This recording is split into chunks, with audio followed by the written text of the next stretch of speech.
Former State Senator Terrell Clark was going to be here and really wanted to be here. She's running for the she is the DFL candidate running for Congress, and but her husband Doug is here. Would you like to say a couple words? I know she wound up getting stuck in Washington, which a lot of people do get stuck in Washington. Tough to get out of there. But please welcome Doug Clark.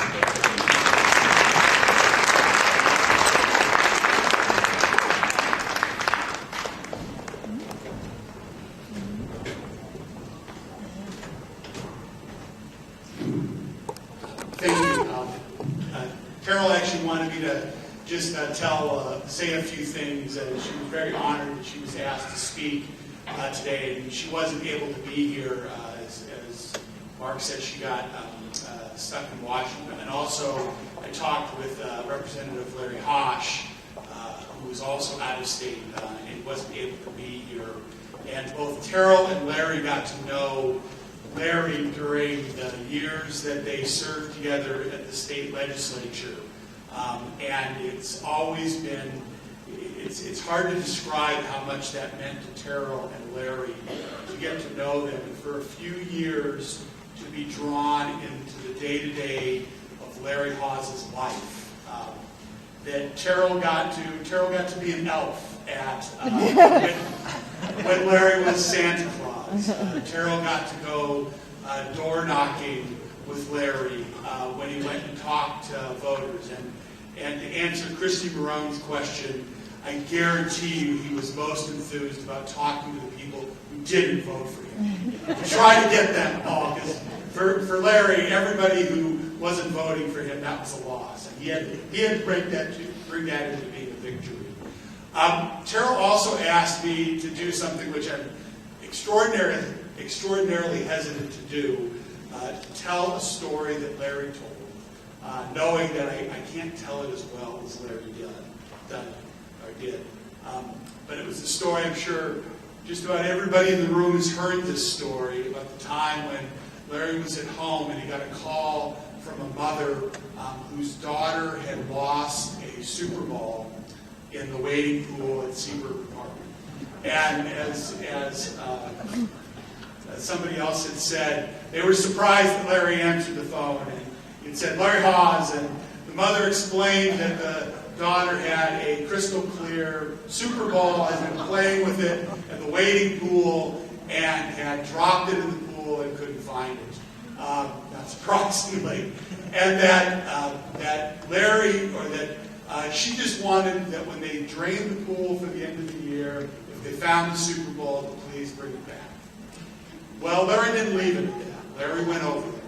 And I'm guessing you could just picture him taking off his shoes and socks and rolling up his pant legs and trudging through the wading pool until he found this crystal clear Super Bowl.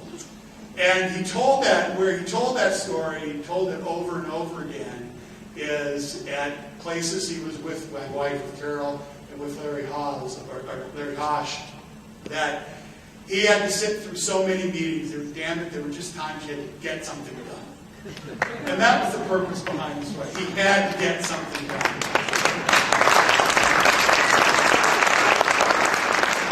I think that says just about everything that you might want to know about Larry. That he was always about getting something done.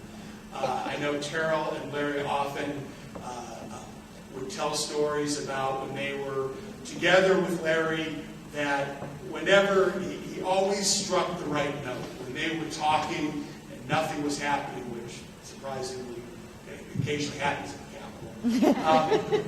But when nothing was happening and something needed to be done, it was always Larry who did it.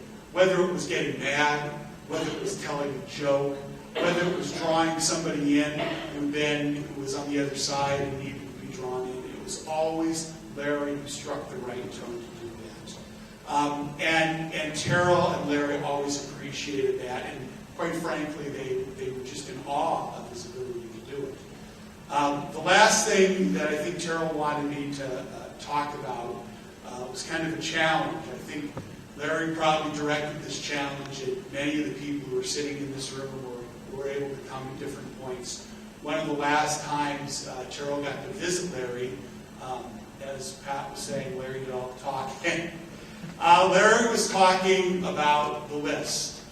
And many people, as they go through their lives, develop bucket lists. The list of things that you want to do before you pass away. Larry didn't have a bucket list like that. Larry had a bucket list of the things that needed to be done that he couldn't get to, that he wasn't going to be able to do before his time was up.